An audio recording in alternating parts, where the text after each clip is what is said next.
now, so you'll see them there. Cool. Yeah, check those out, Steg. They're so good. Okay. Oh, you put those in the folder? Yeah. Oh no. Oh no. I can't. I don't have access to the folder. Oh. It's in Well, the then drive. you'll get to see it with everyone Or it's else. in the chat, I mean. Oh, it's in the chat? Yeah. Oh, all right. Well, Idiot. we are live. The Art Jedi asks if I will be drawing on this episode. I will not. We're just here to talk to Mr. Jim Zub. Hello. We can't afford to have Ryan draw on this anymore. Yeah. Are you you're priced out of your own podcast? Is that how that works? Yeah, pretty much. That Stegman guy, he's just so expensive. It's annoying. I'm downloading these pages so we can show these. Oh, now it says Safari can't connect to the server. That's cool. Oop, still doing it. All right. All right. I've got one page. That'll do for now. Amazing. This is a very rinky-dink operation. All right. I'm shocked. So Skype call's recording. Do you guys want to go ahead and hit record on the Audacities? Sure. yeah. Or whatever. Yeah. All right, cool. I'm going to count us down. So on go. 3, 2, 1, go. How are we looking? I'm doing it now. Oh my god. It's working. Son of a bitch. Synchronicity Son of a bitch. is not your main feature. Is that? Yeah. I wasn't ready. I asked for one thing. I thought I was ready and I wasn't. Yeah, well. All right. You ready? You want me to just go ahead and bring us in? Yeah, I want some more energy. Oh, okay. Bring all it up. right. There we go. Yeah. Well, here we go. Welcome, everybody, to a brand new Stegman and his amazing friends. I'm producer and supple boy Ethan, but it's not my podcast. It's Ryan Stegman's podcast. Ryan, how you doing this week, dude? I am fantastic. Never had a better week. Everything's going great and perfect. Who's that other voice that we hear on the call? Do we have a special guest this week? Yes. Yes. I will introduce myself. I would love it. No problem. My name's Jim Zub. I'm the writer of Conan the Barbarian, and unfortunately, a fan of Ryan Stegman. Hey, mutual admiration here. For yourself, I'm not surprised. Oh yeah, that's right. Yeah, that's what I meant myself. Everybody already Jim, knows that. I'm loud about that.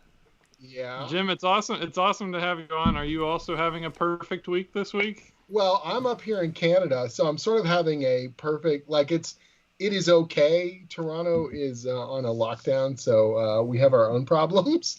But Okay. I'm okay. The holidays were strange. The world is a strange place, and sort of watching from afar as everything normal down south. Yeah. I mean, you guys don't need us though. Like we don't. You don't need us to be in any kind of good shape, right? Like you. I feel like everybody in Canada just sits there and laughs and thinks about how we don't laugh. It's more of a kind of a anxious concern. Let's put it that way. that's fair. Yeah, a very polite, anxious concern with a side of apology. Like, oh, shame about what's going on. Not that we don't have our own problems. We have tons of problems. So I can't. Not very many from what I can tell, but we're okay. you had Rob Ford for a while there in Toronto. That was interesting. Well, we've got Doug Ford as our premier. Right. So, that's right. So he's now the head of the whole province, and that has been interesting. But yeah. Well, couple things to address right off the bat. One, there is no other supple boy here this week. He's dearly missed. We are live once again this week for anybody that's not actually watching live. We got the chat going, so we'll be answering questions from the chat. Ryan, Jose says it's his birthday. Tell him happy birthday. Jose, I gotta say I don't care. Just kidding. Happy birthday, Jose. Jim, we got a bunch of people in the chat that are excited to hear what you got to say. We got Conan fans. We got fans of all your other stuff. And we were just talking just slightly before we started recording. I really enjoyed reading your recent Conan issues. It's really cool stuff. I want to get into it. Ryan, you want to structure this discussion? Because I know that you're such a fan of podcast structure. I don't know how to structure anything, but I will say I read the Crucible, what's it called? Into the Crucible. Into the Crucible. I just read those 4 issues. Is it okay if I drink while we do this? Is there Absolutely. Normally I drink, but I decided to do dry January, so. Oh, jeez. Okay, well. Are you really? Wow. Well, I haven't had a drink, but I was discussing it with my wife earlier and saying I am not that interested in this dry January bullshit. But, why not do it for a few days and see what happens? Sure. Anyway, yeah, I just finished reading the first 4 issues before I got on here. I, for one, am a huge Conan fan. Have you ever drawn Conan? No, that's what I was thinking that while I was doing it. I was like, what the hell? How have I not done a cover? I told Mark Basso that I wanted to do a cover any set of course, and then, they get squirrely about my schedule because obviously they need these books for me, and so they get upset whenever I'm accepting jobs that I don't have time for.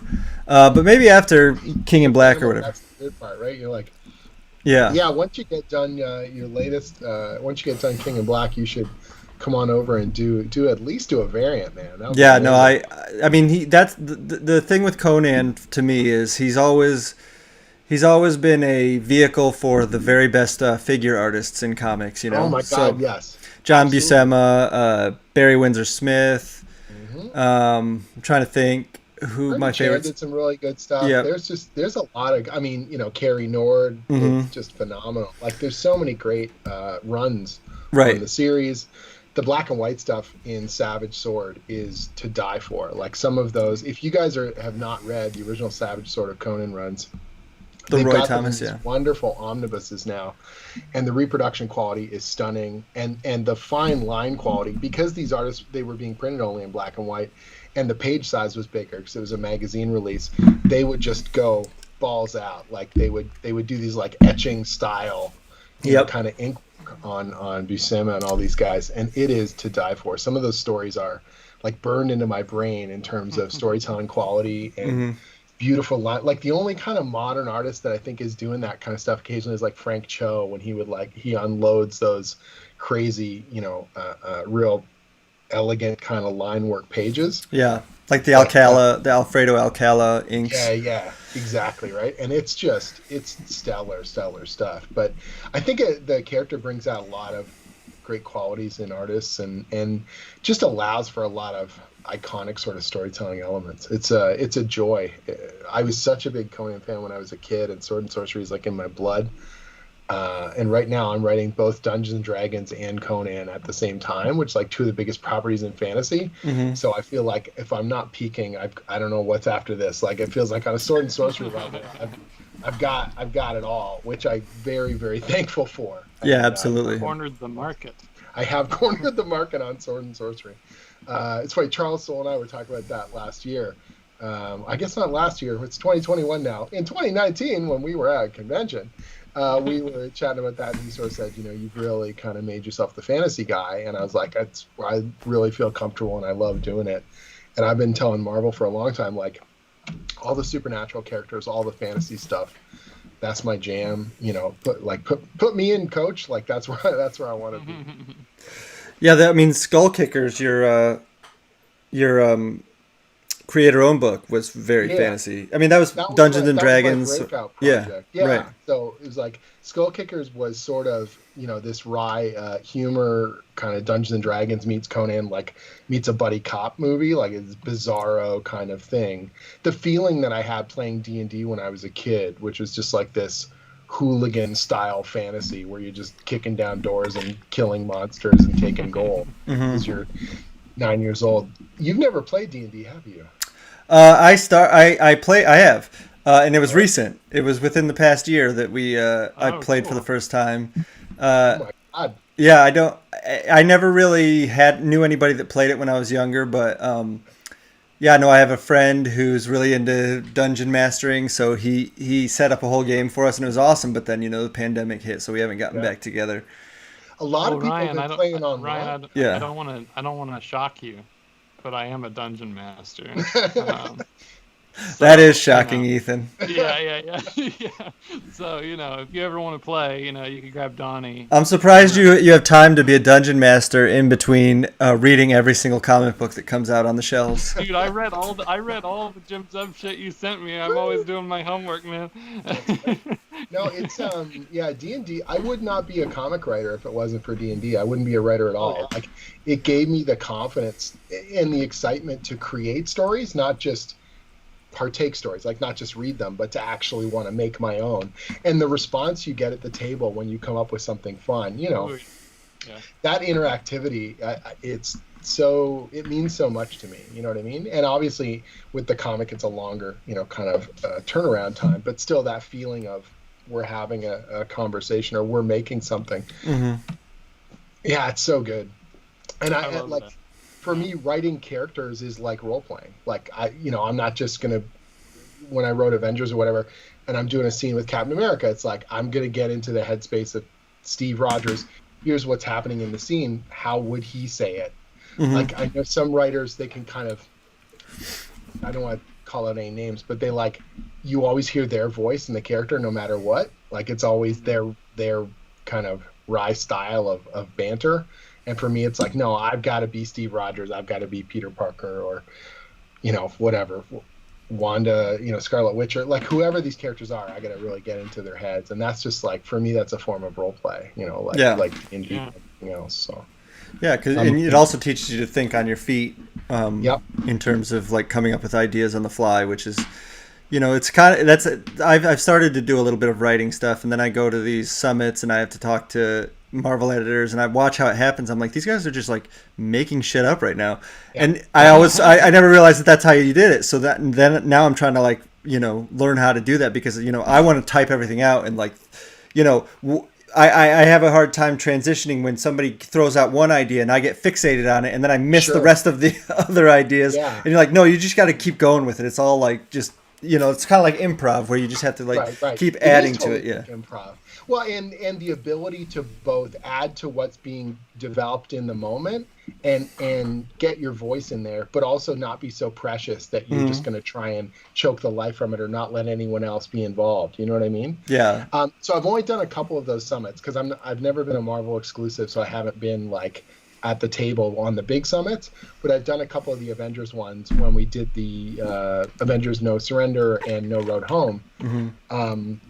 And that sitting at the table with Tom and Alana, Mark Waid and Al Ewing, and all of us riffing at the boardroom table for 8 hours to build those weekly events.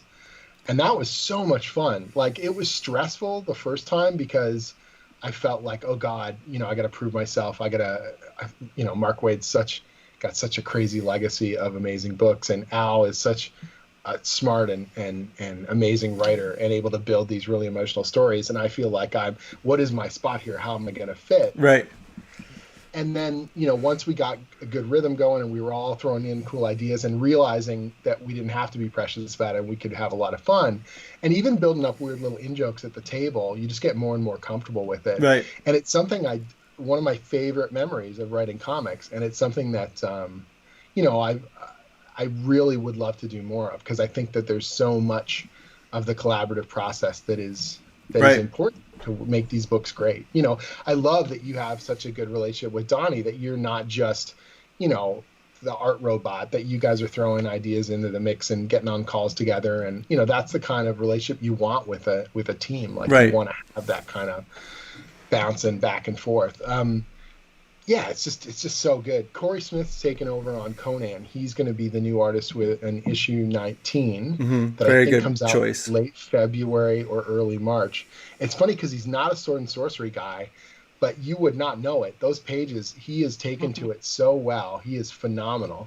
And it's like we said, he's a great figure artist, Yeah, he's knocking it out. And the funny thing was, we got on a call and we just immediately got along. Like, he was just so great. And he was laughing because he goes, I was so thankful because the first story's in like a jungle. I don't have to draw any high-rise buildings.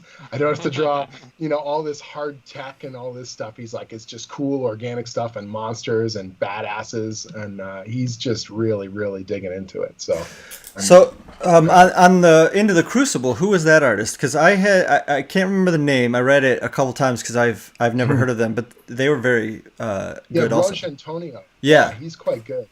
He was he was supposed to be the ongoing artist on the issue. He did Into the Crucible, and then the pandemic hit, and schedules changed, and the whole thing sort of fell apart on that. And we're now back on and putting the book together. Raj was great, and he did a really good job on the book, and he had a really fun take on a lot of the action stuff as well. And I put him through the paces. There's some stuff I wrote in there, and I'm thinking to myself, that's not going to be easy. Like that's some, but that's the fun thing about that collaborative process is you sort of put, okay, this is going to be a really tough sequence, but then, other areas will be a little bit less insane, and let's, turn it up and then dial it back. Yeah. There was, he seemed to, he seemed to get better even as the series went on, because he was good at the beginning, but then as he was doing the figure work with Conan, he got more and more sort of loose with it, and it was it became like really just great Conan figure work. And I was picking up like a little bit of Umberto in his art, but a little less cartoony and a little more like Mahmoud Asrar. Well, I mean, because we were taking over for Jason and Mahmoud, that's obviously going to have an influence, right? I think. And we were feeling this pressure, like, that's a pretty seminal run they already put together, and we're picking up the torch and going to carry it forward. The other thing that really threw me was it sounds weird. It's like I wasn't planning to take over the series. So I did a 3-issue run of Savage Sword of Conan in 2019. And that was, in my mind, my mic drop on this is what I think a cool Conan story is. So I had co-written Conan with Gail Simone on a miniseries at Dark Horse in, I want to say 2016, maybe 2015. Time is flying. And that was a really fun thing to do. It was like a 4-issue mini. And that was my first time writing Conan, and I was really, really proud to do it. I actually have a Conan project I did before that. I don't know if you know this. Like, I started as an artist and an illustrator. I did coloring. Yeah. So I colored some of the Dark Horse reprints of Conan when they were doing the old Barry Windsor Smith stuff just after they got the license. So that's like 2003. That's awesome. Yeah, so weird. Like, did you do a good job? I did pretty good. I look back at it now, and I feel like we were kind of given a mandate to modernize it with some digital coloring kind of techniques. I would have hewed closer to the original color palettes if it was on me, especially now. But at the time, we were kind of flexing a little more, like, hey, look, digital, we can make the water all effecty and stuff. So at that point, would it have been a dream job for you, like, to find out that you were going to write on it down the line? Like, would that? I just working on comics that were going to be published in 2003 was like, my God, I'm in the comic industry. I went to my first San Diego Comic-Con, and they had that 0 issue, the one that Kurt Busiek and Carrie Nord did. And Kurt was signing at the Dark Horse booth, and I grabbed a copy, and he signed it. And I was just like a gibbering idiot. Like, I was so excited. I said, I'm working on Conan too. And he was like, what? And I went, no, like, I'm coloring the reprints. And he had this very nice, like, that's nice. Like, like, what do you want me to say? But in my head, that was, like, we were working on Conan, but we weren't, Right. We're colleagues. Yeah, we're on the same team. Yeah, whatever. And then all those years later, to get to write it once with Gale, I thought was, man, it'll never get better than this, because he's I collected those books like crazy, and I love, the original Robert E. Howard stories and all this stuff. And then the crazy thing was that Marvel got the license back, and we put him in No Road Home, that Avengers event. Mm-hmm. And I thought, so I went to that summit, and I thought I was going to have to fight Mark Waid and Al Ewing for the Conans. So I went to that meeting like a lawyer preparing a legal case. Like, I was like, I have a lot of experience with Conan, and I know the material. And I brought like all this cool stuff, and I'd written up a bunch of things about how the character works and how Exhibit A, my colors. Yeah. Like it was way too much. I was way obsessive because I thought, Al and Mark are just going to eat up all the coolness. And I walk into that meeting, and it was the funniest thing because I basically, finally, we talked about a bunch of other stuff, and then the Conan comes up because we know we're going to put him in this event. And I said, look, I don't want to assume anything, but like I know a lot about Conan. And Al Ewing goes, oh, yeah, of course, you're the man on it. And I just sort of went, oh. And then Mark Waid goes, I'm ambivalent about Conan. If you really want to do it, I'm excited for you to do it. And I kind of got mad. I was like, fight me. Like, I prepared all this stuff in this conversation, and you just rolled over and gave it to me. How dare you? How dare you give me my favorite character? So it was pretty ridiculous, and we all laughed about it. So I wrote probably like 90% of the Conan scenes in No Road Home, and again I thought, oh, this is my only chance to ever write the character. But I had this niggling thing in the back of my mind because both of these credits are co-written, regardless of the reality of how much I wrote. On the cover, there's 3 writers or 2 writers with Gail or whatever. And I want to have, my ego, I want to have a Conan story. I just want to have one that I wrote. And so I found out that Savage Sword was an anthology, and I was like, okay, I want to do a story. And I kind of poked at it. And Mark Bessot is the editor on the series, and we've done work on other projects. And so I just kind of clung to that and pitched him some ideas until we got this story called The Gambler that I did in Savage Sword. And I just poured everything into it. It was like, I'm going to make this quintessential Conan story, make it as cool as I can, and don't fuck it up. And it went really well. And I thought, okay, I can walk away a happy man. I've done a Conan story, and it went well enough that it became an audition where I didn't know that Jason was wrapping up his time on the book, and they were actually looking for a writer.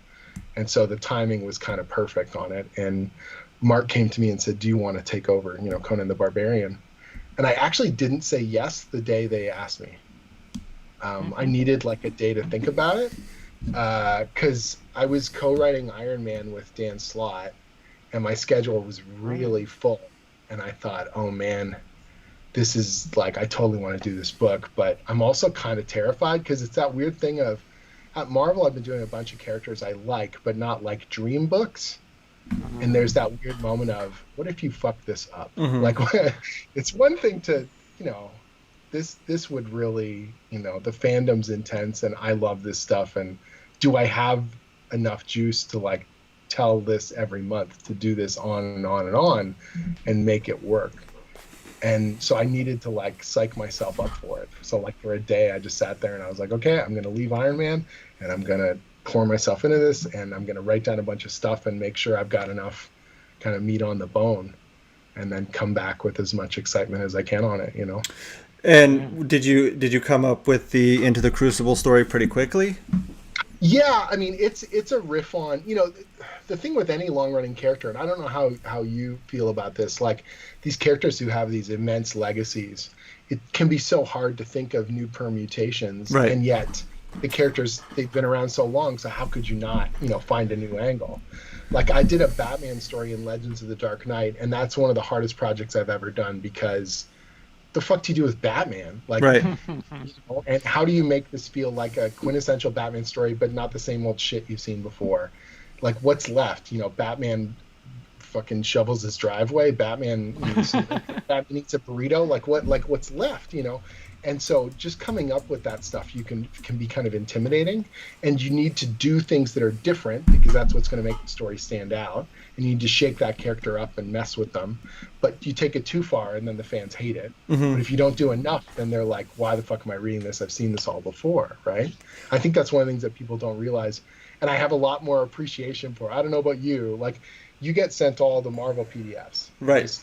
Yeah, so do I, right? And so I'm reading a book, and every so often I'll read one and I'll go, oh man, they're going for it. They're going to try and really mess this thing up, like do something wild. Right.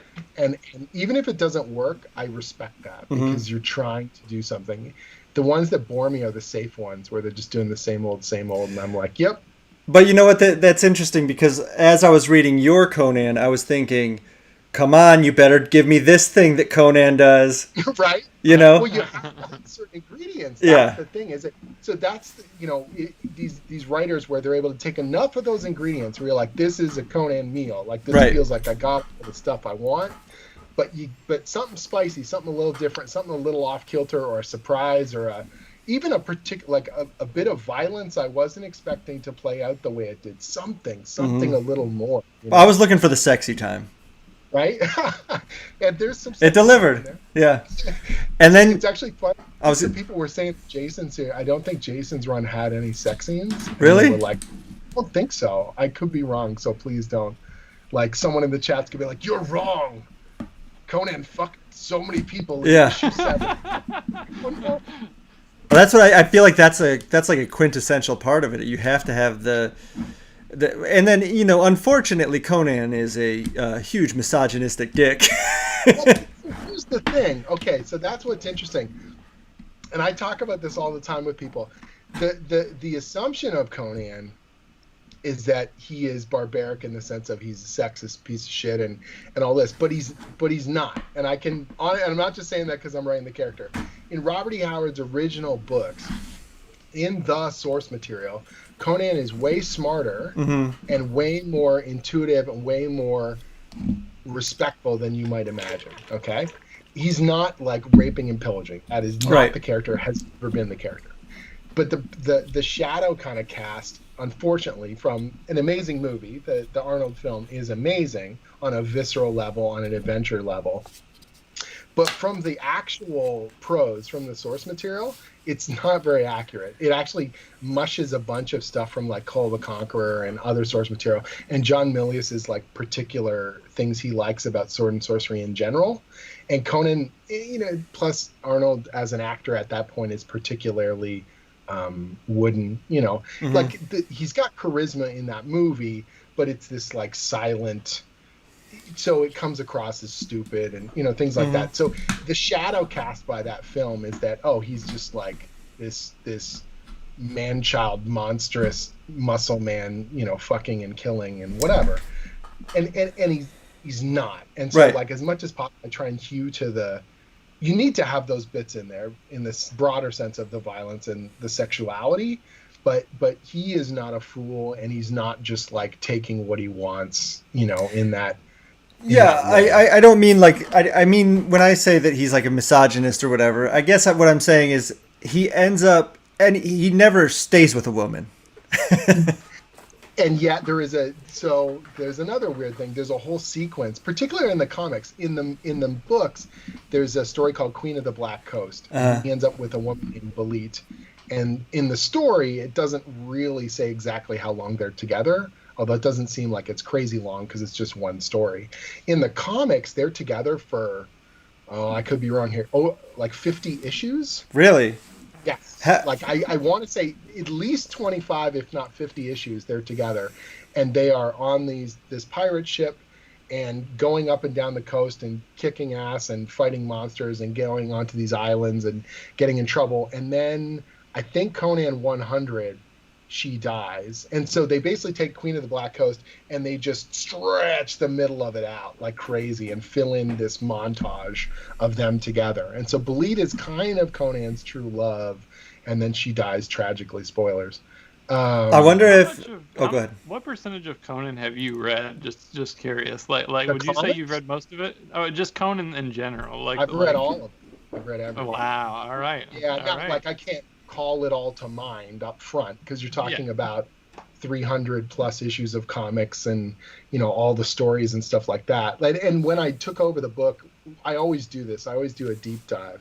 I don't know about you. Like, do you, as an artist, do you deep dive on characters that you're going to be drawing, or do you just sort of like hit the latest ones? Or I think that it just depends. Like I tend to look for guys that I think did something on it that appeals to me, and then just then I try and spin it my own way. But you have to. Yeah, like, but I won't read everything. Like I do remember when I did Scarlet Spider, I read every single issue of the Clone Saga, which is about 100 comic books. Wow. So I do these crazy deep dives on continuity, not even because I want to call it all up in the story, But I guess it's like that role-playing thing I was talking about. Like I want that DNA. Like I want to see the evolution of the character, and that way. But reading for research is different from reading for fun, man. Like when I read for research, I literally sit there with them on my tablet, and I've got a notepad beside me, and I'm writing down key points. I'm writing down like a line of dialogue I think is really poignant, or I'll write down personality traits, or I'll write down names of characters they interact with, or who is that person, they dated in that one issue. Maybe we can do some fun callback to that, or maybe it'll be relevant later. I'll write down questions for myself, like, did they ever pay that plot off? Like, that's weird. Stuff like that. And so, like, when I did Champions, that was a ton of reading, because I read everything Miles Morales, everything Amadeus Cho, everything Kamala Khan, everything Sam Alexander. So that was probably like almost 200 issues of stuff. All right. Isn't that a bummer that you have to sit in a chair and read comics for your job? It's rough. It's a terrible, terrible thing. When I did Thunderbolts, I read every issue of Thunderbolts, because we were going to do a lot of callbacks in that series. So I knew, and it's like, it was fun. Obviously, it was something I really wanted to do. Conan, I haven't read all of them recently, but I did read some of my favorite runs on the series, and I reread some of the Howard stuff, and I keep doing that, kind of pouring myself into bits. Roy Thomas is a really tough act to follow. That guy has written more Conan than anyone else, and it's phenomenal though too. You probably read that they did that King Size Conan a couple weeks ago, came out? I didn't read that yet. That issue's badass, man. It's really good, and Roy's back. He does just a short story. McNiven drew it. Oh, I saw the art. Yeah. Oh God, and it's like Roy, like not a beat, missed. Like he's back and he just does his thing, and I'm like, damn, with that's his a really good Shakespearean language and everything. Yeah. Well, and this is the thing, is that writing Conan is different from writing any other book, because the prose matters. Not that it doesn't in other books, but the dialogue is there, but then those captions bring this poetic quality to the pages. And so the action slows right down. We don't do chunk, stab, scream. Like, that does not make an epic Conan fight. Like, sound effects are not what's going to do it. You've got to describe these visceral atmospheric things, what's in the air and the sounds and the clatter of the metal and all this, and the sinew and bone and steel and like all that shit. Like, you gotta, and you gotta get poetic with it, and you gotta find weird turns of a phrase that feel interesting and kind of that cling to the reader and make them, just brings a sensory quality to reading the pages. And it's different from D&D, and it's different from any other fantasy writing I've done.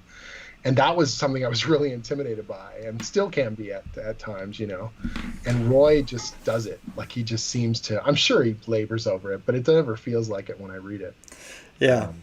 Yeah, he's amazing. I got to meet him a couple years ago at C2E2 at a bar signing thing that I was doing, but nice. It was like set up at this weird place, so it ended up being like there was nobody there. Like, it was really just a poorly conceived situation. So it was just basically ended up being me and Roy Thomas just sitting there shooting the shit for hours. Kind of the best for you, right? Yeah. And I'd just gone through, I'd read a lot of the Conan stuff earlier, but I'd just been rereading it. And so I was able to just like sit there and talk to him about everything that he was doing on it. It was cool. So the last convention I went to, so 2019, like October, I did Paris Comic-Con. Got to take my wife to France, Go Comics, right? And Roy was at the show, and I've never met him. And I knew I was taking over Conan, but it hadn't been announced yet. And I just wanted to meet him. And so I go by, and man, the Conan books are huge in Europe. He had a massive line, just crazy. All the old Avengers stuff, and then, of course, Conan. And I couldn't wait in that line. I had a bunch of events I was doing. So I kind of grabbed one of the handlers at the show, and I did the, like, I'm a guest of the show, I'd like to meet Roy kind of thing. And the guy thankfully knew who I was, and it was like, okay, we set something up. So he did a panel. When he came back, I got there a few minutes early, and we had a cool little conversation. One of my favorite con memories, Ryan, oh my God. So I'm talking to Roy about Conan. He did a story for the New Savage Sword, and it was the 2 issues after my 3 issues. And they sent him my issues just as like, hey, here's what we're doing on Conan. And so he said, oh, Jim, I read your issues. And I'm thinking, no, he didn't. He's just being nice. And then he called out specific story stuff from the issues. And I was like, oh, shit, he read them. And he said they were really good and he really liked it, and it just felt like it, was right. And I was like, oh, that's really good.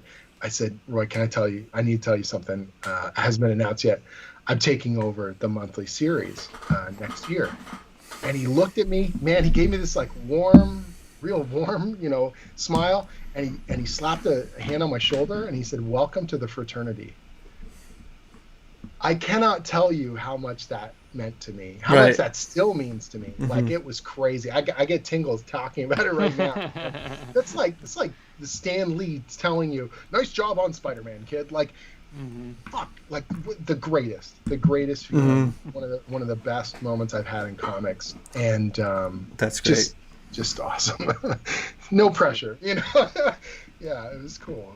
It was cool to hear about your research, because when we had Chip Zdarsky on the show talking about Spider-Man life story, we were asking him about research, and he was like, "Yeah, I went back and read every issue of Amazing Spider-Man," and stuff like that's really interesting to me, especially with something like Conan, which has so much like lore to it and whatever. That always seems so daunting to me when you got to try to carve out a place in such a massive thing. People think that Conan's intimidating, like, oh, you got to read it all. Man, it's just like Spider-Man or Batman or whatever. Sure, you drop into the story, you're like, this guy's a badass. In some ways, it's easier than Spider-Man. Yeah, I was going to say. He doesn't have a huge secondary cast. He almost always resets also. Yeah, he resets, exactly. So he's in a new city. Oh, there's a new woman and there's a new threat.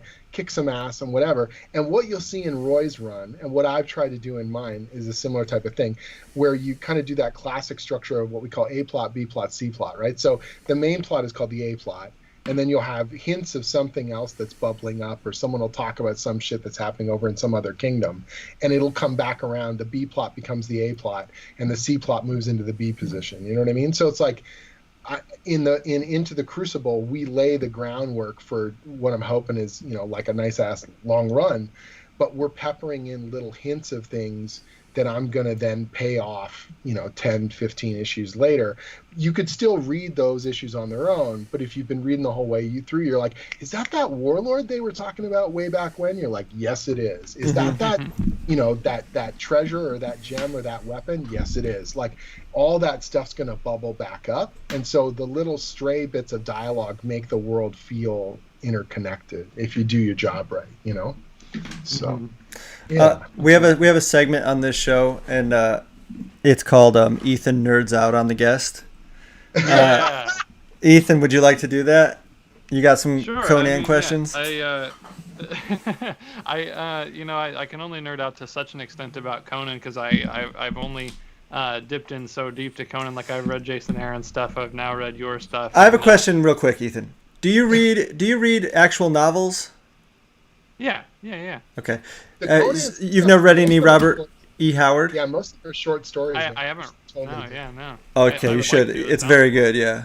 It's very fun. The thing that throws people off is that they were written, when I say out of order, like Robert E. Howard jumps around the timeline. Like, the first Conan story that's released, he's already a king. Mm-hmm.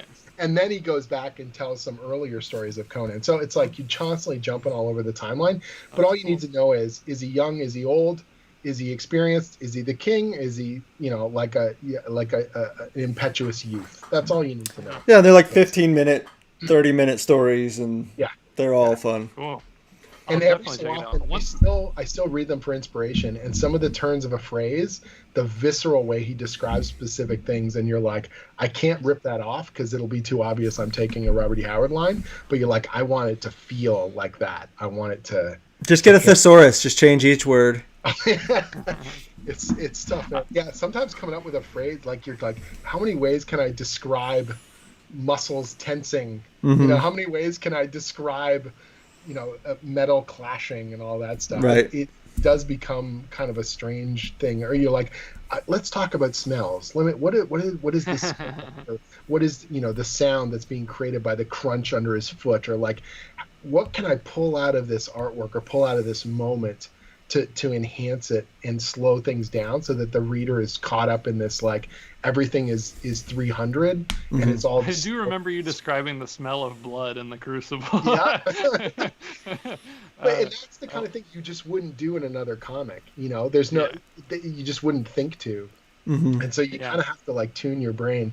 It also means that whenever, like in Savage Sword, they would have they've done this rolling group of writers, and some of them are leaning into those elements and some of them don't. And whenever they don't, I have to kind of like retune my brain, like, no, this is totally a fine Conan story. Like, don't be a dick, just because they're not doing it like Roy doesn't mean it's not right, so. Right. Yeah. Your work that I would nerd out on more, that we actually have a lot of audience questions about, that I want to let them get to with like your champion stuff, because I love your champion stuff. Thanks, man. But I do have a question, because I love Rick and Morty. I love thanks. Dungeons and Dragons. And I have your Rick and Morty Dungeons and Dragons, Yes. and I haven't cracked it open yet. What? Yeah, but I have it, and I want to ask you, because I think that that premise is like such a cool combination of things. Did you have a particular attachment to Rick and Morty, and like where did that come from? So that project is super fucked up. Like, it was unexpected, to say the least. So I'd watch Rick and Morty and I really enjoyed it. Like, I like Harmon's stuff, and I think he's really funny, and so I'd been following along with the series. I'm a lifelong D&D player. I've been playing D&D since I was 8 years old with my older brother. This is so corny. I did a TED Talk about Dungeons and Dragons. That's how much of a nerd I am. That's awesome. I didn't know that. That's awesome. Can you find that somewhere? Yeah, if you go on my website, so jimzub.com, Sweet. on the right-hand side, there's a little sidebar, and there's my TED Talk. It's like it's like the two nerdiest things combined. Yeah. A TED Talk about Dungeons and Dragons. If I listen to your TED Talk, will I know how to convince Ryan to play D&D with me? Maybe. So this is, I will say one thing. I did that TED Talk. My mom watched it, and she called me and she said, I think I understand why you like that game. Oh, that's like, nice. Wow. Like, that's mind-blowing. I'm no longer ashamed of you, son. That was in the middle. My mom was the satanic panic. Like, you got to burn your D&D books. Oh, that's part of why I didn't play. My mom told me I was not allowed to play Dungeons and Dragons. Well, she tried to take our books away for a while, right? Like, that was the height of that stuff, right? So to have her say to me, I think you and I understand why you like that game, that context, to understand why that was such a big deal for her to say that to me. And I said, oh, do you want to play? She's like, oh, no, of course not. But I'm glad it means so much to you. And I was like, okay, cool. So anyways, what had happened was I've been doing the D&D comics since 2014, like since 5th edition D&D launched. And 5th edition D&D is the current iteration, and it's the biggest the game has ever been. The sales numbers now are staggering for the game. But they didn't know that when 5th edition was going to launch. And a really quick aside, there were no plans to make a D&D comic with 5th edition originally. The only reason why it happened was because I was doing Samurai Jack at IDW. Ted Adams, one of the owners of IDW at the time, he loved the Samurai Jack comic, and he approached me at Emerald City Comic Con, and he said, I love Samurai Jack. It's one of my favorite books we publish. I want you to do more books for us. And he's like, we need more Jim Zub comics. I was like, oh, man, that would be great. What do you want to do? And I said, either Teenage Mutant Ninja Turtles or D&D. And he goes, well, Kevin Eastman's coming back to Turtles. And no offense, he's kind of got priority. I was like, I get that. And he goes, you don't want to do D&D. I was like, what are you talking about? And he goes, keep in mind, this was the end of 4th edition. Like, the game's at a real low point in terms of sales. And then he said, those guys over at Wizard of the Coast are some of the hardest clients we've ever done approvals with. They are so stringent and so particular. And I was like, no. And he's like, yeah, they're really hard. Like, it's just not going to be any fun for you. And I was like, no, that can't be. I can't see that. And he's like, I said, can we at least like set up a call? And he goes, I'll set up a conference call. You'll see. Like, these people, they mean well. They're very protective of their IP. Just be ready for it. I was like, okay. And we get on a call, and I got along so well with them because they're just D&D nerds. Mm-hmm. And Ted Adams isn't a D&D nerd. So I was like, no, these are my fucking people. Like, I totally get why they're so protective. And so we had a great conversation, and they really liked Skull Kickers and everything else. And they were like, yeah, we want to do a new D&D comic if Jim's doing it. And so we launched the book as 5th edition is launching, not knowing this is going to be the biggest edition of D&D ever. Right. And the sales are going to be geometric. Like, year on year, they're almost doubling. And so the comic is done really well. And my editor at IDW doesn't play D&D, so I just start interfacing directly with Wizards of the Coast. And so the more I send them stuff, the more we just get on random conversations. Or if I go to Seattle, I go up to the office and I hang out. And I start doing consulting work for them. I start doing story development stuff. I can't talk about some of the stuff I'm working on now, but I'm doing active development on everything from video game stuff to entertainment stuff, to you name it. And because I'm super passionate about it and I love doing the thing, my wife and I do a series of books called the Young Adventurers Guides that are literally made for 8 to 10-year-olds to bring them into D&D. And they're now sold through like the book clubs and Random House and all this kind of stuff. Cool. Yeah, like this is my jam, right? So the good news is I've got a lockdown on like D&D comic stuff. Like they love working with me and I love working with them. And then someone at IDW and Oni, I think they were out for dinner or something, and they were talking about doing crossover stuff between the two companies. And someone at that dinner said Rick and Morty Dungeons and Dragons, and everyone at the table laughed. And then it stuck in their heads, and they were like, that would be crazy. That would be crazy. The next day, Sarah Gatos came to me, she's one of the editors, and she said, would you be interested in this, crossover? And I said, sure, but it'll never happen. Sure, but can we put Conan in it also? Right. Just to hit all the bases? Yeah, so I said, it'll never happen. It'll never happen. You'll never get Adult Swim and Hasbro, because they own Wizards of the Coast, to come to terms with their two, like, crown jewels and fuck with them. Like, I just don't see this happening. And it took them 9 months to negotiate that contract between the two on it. And while that was happening, somehow someone at Oni had contact with Pat Rothfuss, the famous fantasy author who is like the next George R.R. Martin or whatever. Right. And he expressed interest. And so a year later at Emerald City Comic Con, I went for dinner with Pat, and we were basically on the book together because he hadn't written a comic before. And I was a little worried because I thought this was going to be like I was going to be the scribe, and I was just going to be like writing Pat Rothfuss's story in comic form. I was like, I don't want to but we got on a call before that dinner, and we actually kibitzed really well.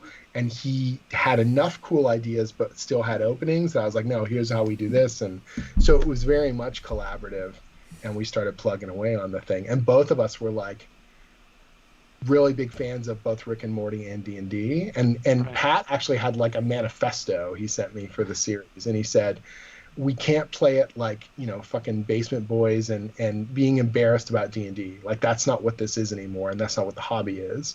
And he said, and we can't, the best Rick and Morty episodes and the best Rick and Morty writing is about like family and depression and like fucked up emotional stuff. So we have to do fucked up emotional stuff, not just edgelord Rick.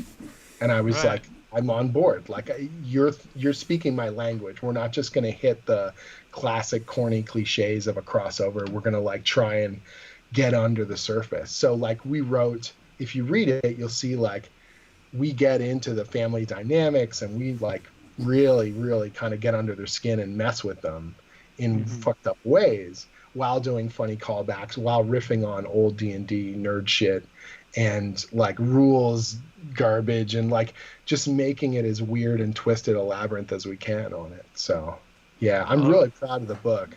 One of my favorite things was when the book was announced, there was a whole bunch of flack. Like, people were just like, this is the most crass cash-in garbage. And then the book came out, and people were like shaking their fists like, damn it, it's good. Like, I turned them around. Like, they assumed it was going to be just the most surface level shit, and then they read it and they go, this is like a really good episode. And I go, damn right. Nice, I love it. Yeah. Do you guys want to take some audience questions before we put the bow on this thing? Yeah. I think this is a good question. From Henry asks, so when writing a Conan story, what are some key elements you always strive to hit? Which I'd like to hear too, because like I said, I have my own that I was rooting for you to hit. Nice. So I think, I mean, a Conan story has to be about the obvious, you're going to have violence and whatever. Like, me saying that is such an obvious kind of thing. The classic theme of a Robert E. Howard Conan story is one of civility versus savagery, right? Mm-hmm. And savagery, not in the sense that you think of Conan as a barbarian. The savagery that Robert E. Howard is most critical of are the people who put on a veneer of civility, that the cities and the royalty and the people who think they're better than the peasants treat people like shit. And they'll do it under the auspice and the rules of the hierarchy. So in that way, Conan tears through their rules and he tears through their systems, sometimes quite easily because he's an outsider. And so there's always has to be that element of an outsider versus a structure. And Conan is almost always breaching that structure. And sometimes in very obvious ways and sometimes in very subtle ways. And so that, I think, hews very closely to Robert E. Howard's stories. And so the best Conan stories to me are about Conan is this wild variable. If everything carried out the way it would have, tradition would have continued, or the monster would have kept slaying, or the big evil wizard would have carried out their horrific, task. But Conan is there, and he's the fly in the ointment. He's the thing that's going to twist things up. And he's going to, either through the act of, the violence, he's going to do something to change things, or just through his action. So at the end of Into the Crucible, I made a key point about the narrative where it says people will hear about the deeds of this man who came and, won this tournament and killed a bunch of these key people in this city. And part of them will realize that their leaders are no longer immortal. Do you know what I mean? That they will suddenly realize, wait, maybe we could start a rebellion. Maybe we need to change things. And that is weirdly the most important part of that story. For me, anyways. So I think that's a key element of a good Conan story. I think a good Conan story has to test Conan. If it's just about him being a badass, you'll hit the surface level really easy, but you have to actually put him into a situation where he has to make difficult decisions, not just violent decisions. If it's just as simple as saying there's a bad guy in front of me, okay, let's spray the blood, like that's not, you'll hit the surface level of Conan, but it won't stick with people. You have to put him into a situation where it's going to be difficult. He's going to be the underdog, not just a badass. Do you know what I mean? I think that's really, really valuable to a Conan story.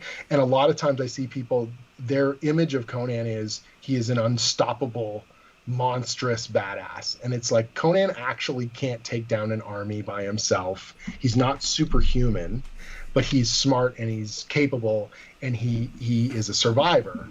You know what I mean? But he won't just charge into a room of 20 guys. He's not a ninja. He can't just he's not Wolverine. He doesn't have a healing factor. So you have to use him in very particular ways. He's not suicidal, and stuff like that. So I think that that's really important. He has to be mortal. Otherwise, it doesn't feel like a Conan story. Yeah. Sure. Yeah. So those are two qualities for me that are crucial.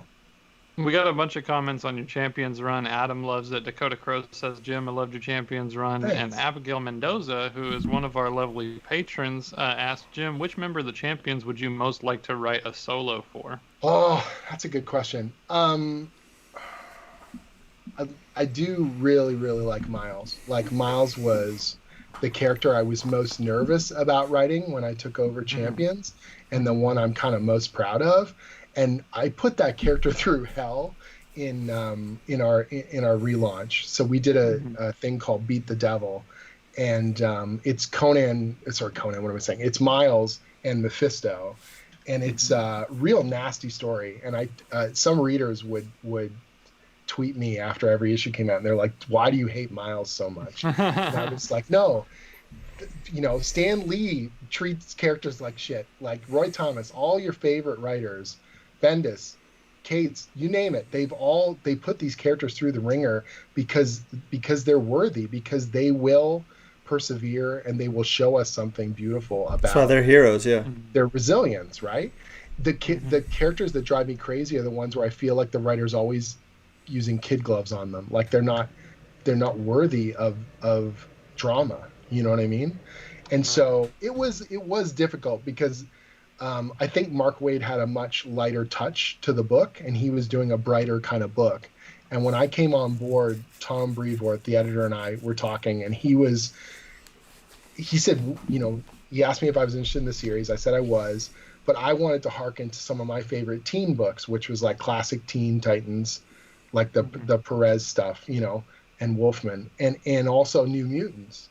And Claremont drags every book character through hell, and that's what made those books so special to me, was that the characters were really overcoming a lot, and they would have wonderful moments of joy punctuated in and amongst these terrible dramas.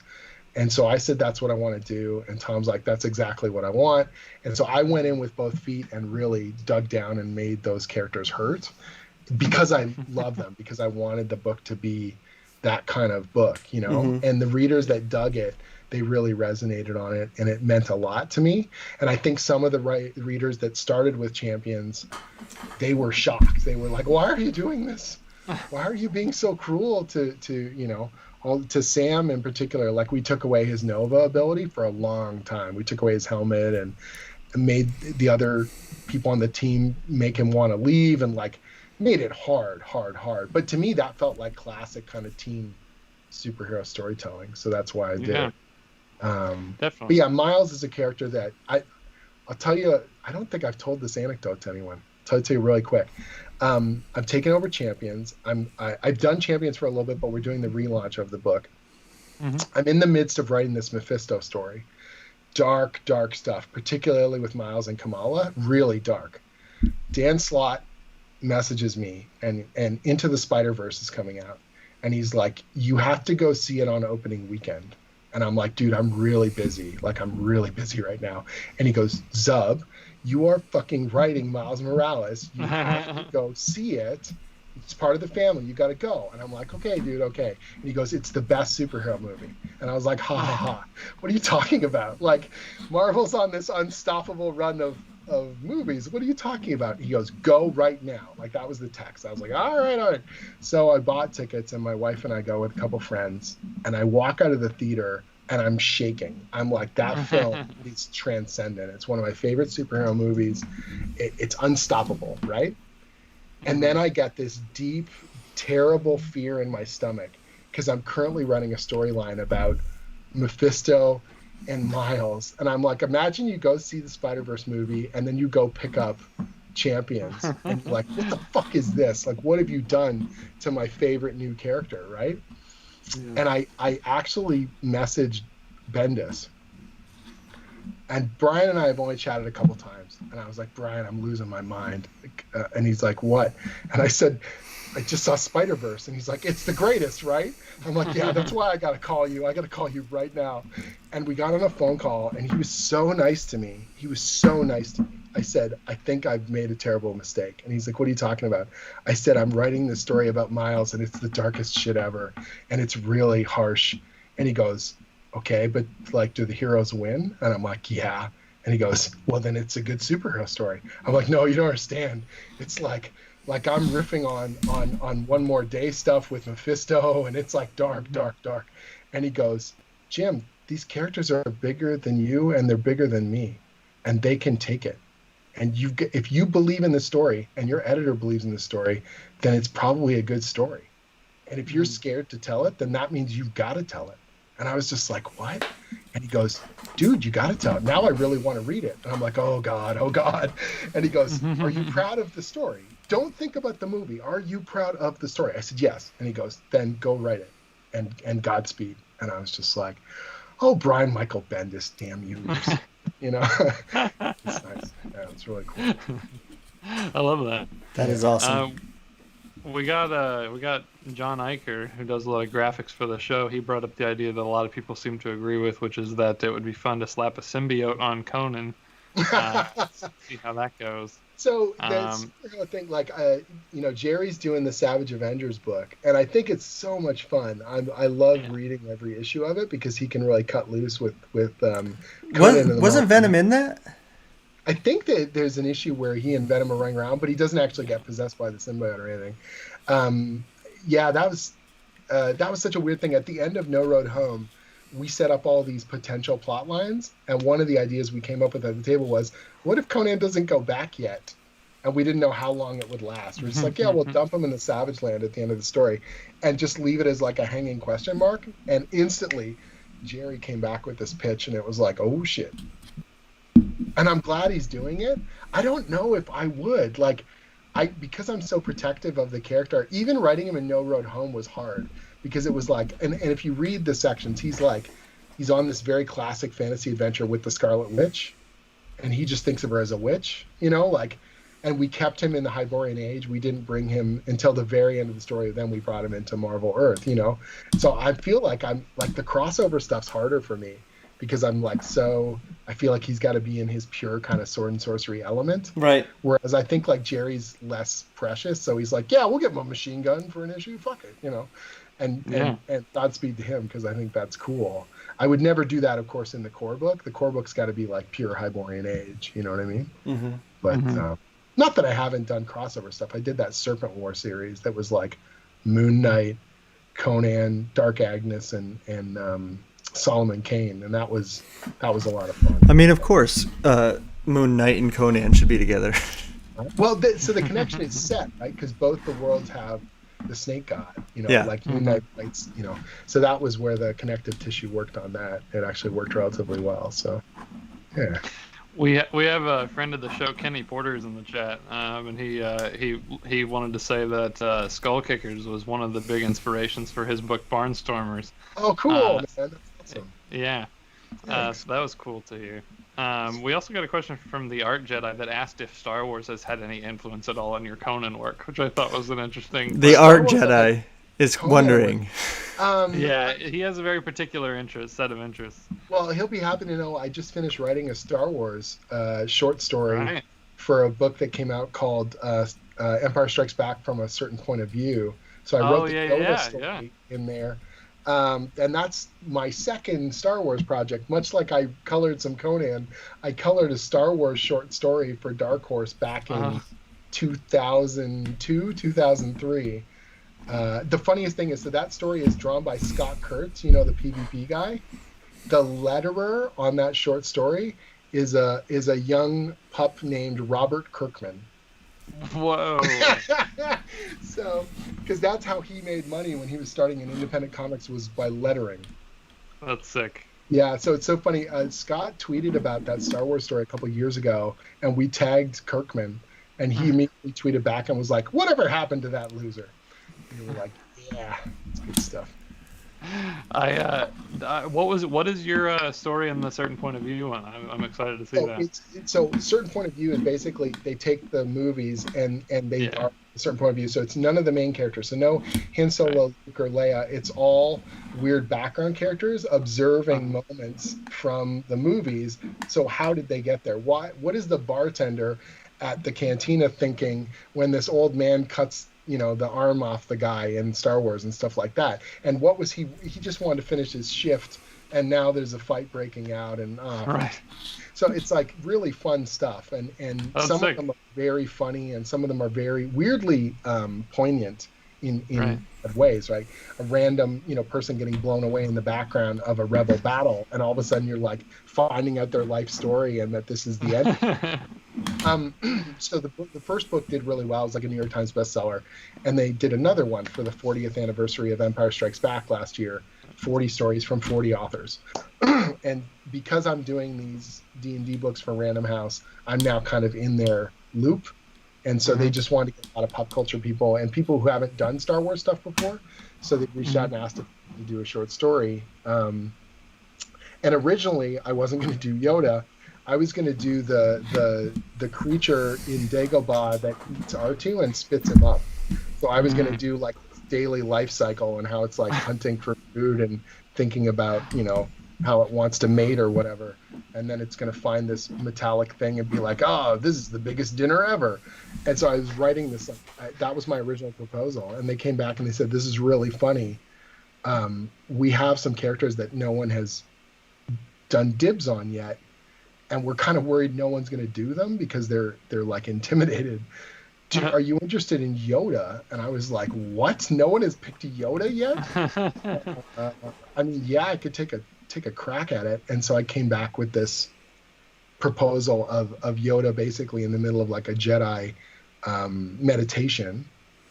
what that feels like to be connected to the Force, and how that gets broken when the X-wing shows up on Dagobah, and all of a sudden it's like Luke's here tromping around, where's the Jedi Master, and all this shit. Love it. And then Yoda reacting to it, and then making the conscious decision to play like a fool, because Yoda in that first scene is like extra Muppety. He's like all weird and what do you want? Like he's like all warpo. And that was a good impression. Why does he act like that? And I said, well, because it's a conscious choice, because he wants to teach Luke a lesson. The first lesson, which is the name of the story: don't judge a book by its cover. Don't assume that I'm a little useless creature. I'm the Jedi Master, basically. Yeah. And so, I kind of dug in on that. And I sent the proposal, and I thought they won't go for it, and they did. And we have two like key moments in there, because I realized that Yoda would recognize R2, because he's seen him in the prequels. Right. And so I have him consciously see R2, and he goes, "Oh, of course he has Anakin's robot.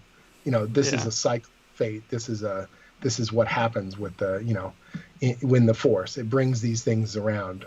Things like that." That's cool. And the other thing that Yoda doubts for a moment is he doesn't know if he can train this kid. And so internally, he's like messing with Luke. And I have a moment where he's thinking, and his thoughts aren't those broken sentences. Thankfully, I don't have to write like Yoda.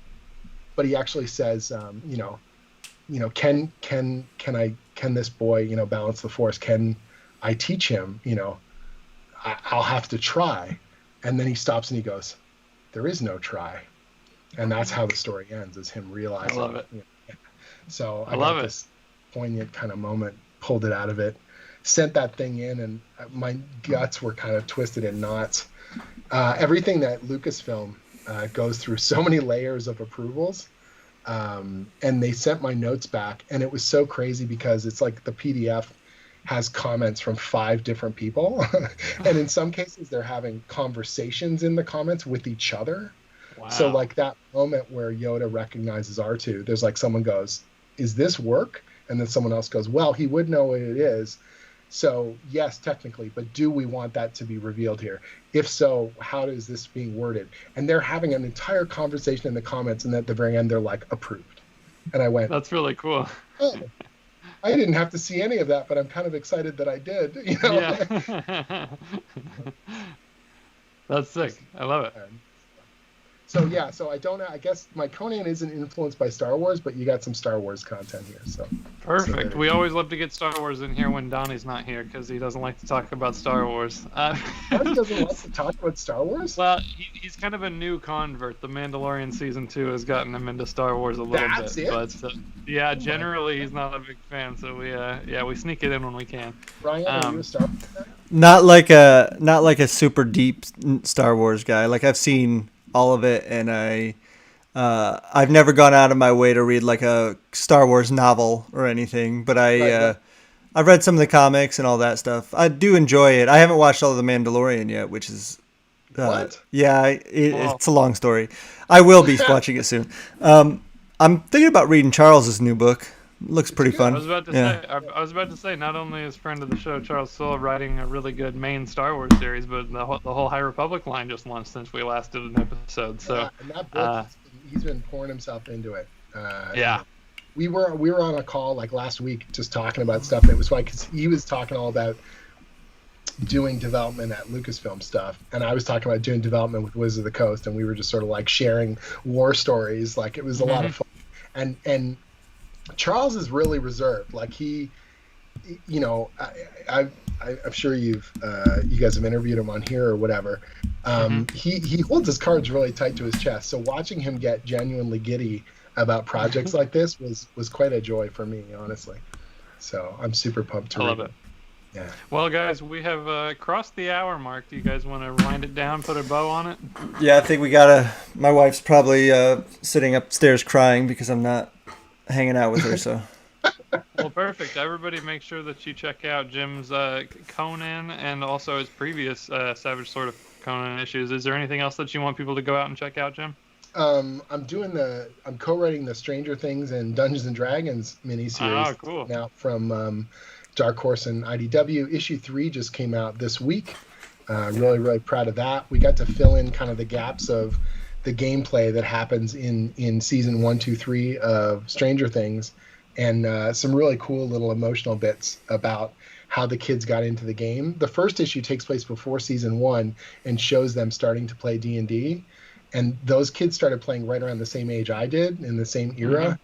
So it's like a huge nostalgia bomb for me to write about that time period of early 80s D&D, and some little in-jokes about my games and stuff. It was a real joy to put together, and Jody's a great collaborator. So and then Max Dunbar and I are doing Stone Star over at Comixology Originals, and that's like a space love Max. fantasy. Max is so amazing. He's one of those talents that should have blown up a couple years ago, and now this year is going to be his year. He's got a new Batman project he's doing, and he is just crushing it. That guy is he's a stellar talent and a hard worker. But I would never say that publicly.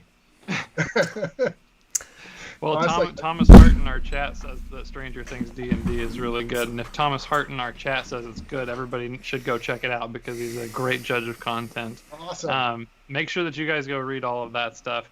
Jim, it's so awesome to have you here. So good to get to talk to you. Yeah, thanks for doing this, Jim, especially on short notice. Yeah, thanks for letting me, man. I feel like I just diarrhea of the mouth here. I was like running off. No, you did great. You really did great. That was you carried it. We didn't have to have too much prepared. I read your comics. It was great. People in the chat are saying they feel inspired. They're feeling creative. It's good stuff. Oh, so, here's something. Yeah. If you guys are inspired, and if you're would-be comic creators, or you're just curious about stuff behind the scenes, on my website. How did I not bring this up? This is something that comes up on the show all the time. Go ahead. On my website, I have tutorials on how to write comics. So I have probably like 40 different articles. If you go to my website and you scroll down, right around that TED Talk, there's a thing that says tutorials, like 40 free articles about how to write comics, how to pitch your own stories, how to structure story material, a lot of Q&A about how it is to work in the business, some of the economics of creator-owned books. My Patreon is like an archive of my writing. I have over 250 scripts that you can dig through for the price of a coffee. And you can find out how comics are made and compare them to the printed issues and see some of the changes and developments that these books go through. You know, like when you work with a great artist like a Ryan Stegman and they bring themselves into it, the script is just the first part of the building process. Like I have a vision in my mind of how something might look, but the artist needs to put themselves into it or it's not going to feel rich and full, you know? And so I want to play to their strengths. And so you see in the first couple issues of a run, I'm overwriting because I'm trying to like impart a vision. And then as I get more comfortable with an artist, it's like becomes almost like a shorthand. Like you just get more and more used to working with them and letting them kind of run wild with the stuff that they do so well, you know? Right. Yeah, Griffin and I, the producers of this show, have found your pitch material super helpful as we've been working on our own pitches and stuff. So, yeah, we're very grateful for that. Yeah, it's honestly one of the weirdest things because now when I would go to conventions, I knew things were sort of shifting because people would come over to me and said, oh, this is my first indie published book. And, you know, I pitched based on the way that you taught how to pitch. And I was like, oh, that's crazy. I feel like I'm just starting in my career.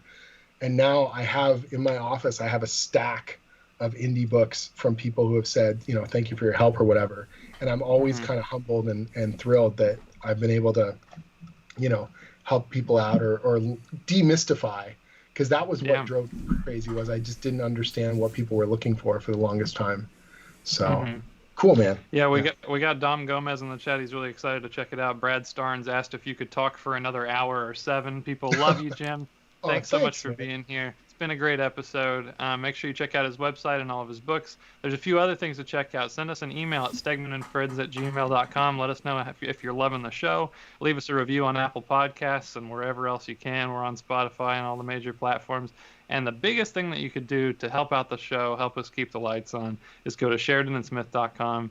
That is the website for the Supple Boys of this show. And on there you can find our Patreon. You can find our merch store as well. There's merch for this show. There's merch for all the shows in the Amazing Friends Podcast Network, for also Donnie Cates' show with his wife, Megan Hutchison, Devil's Advocates Book Club. You can find that and the Supple Boys podcast, all those things at the website, SheridanandSmith.com. If you do get any merch, if you do jump on our Patreon, it's massively helpful, and it helps us do these shows because God knows Ryan doesn't pay us.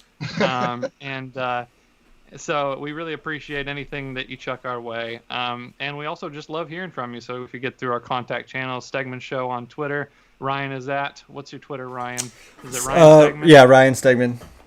Jim, what's your Twitter? Just at Jim Zub. So Jim. At Jim Zub. Yeah, ZUB. Perfect. I am at Tales to Astonish. Thanks so much, everybody, for checking out the show. Any final thoughts, boys? Anything before we go? Jonathan Iker reminded me that I'm supposed to say that I have a catchphrase to say at the end. But if you have something to say, Jim, say that first so I can say the catchphrase next. If you guys get a chance to check out Conan the Barbarian, it would mean the world to me. Writing this book is an absolute dream. And we had a bit of a publishing gap because of the pandemic. So I had 2 issues come out.